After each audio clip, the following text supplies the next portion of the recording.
Shin ko ka san da ka iya amfani da application na wannan na AliExpress domin yin sayayyan da kake yi na yau da kullum akan intanet?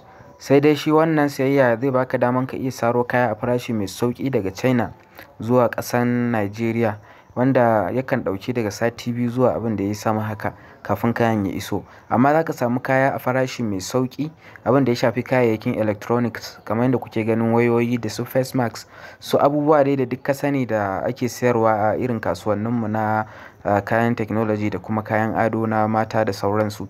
To wannan kasuwa za ta baka daman ka iya yin kasuwanci ko kuma ka saya duk wani abu da kake buƙatan ka yi amfani da shi. Saboda haka za ka iya ziyartar channel ɗina ko kuma ka taɓa alamar subscribe na wannan channel ɗin nawa. Akwai bidiyoyi da yawa da na yi a wannan ɓangare, za ka iya gani ka kuma san yadda za ka yi ka fara sayayya. Saboda haka ku duba bidiyoyin nawa a Hausa Tech TV channel.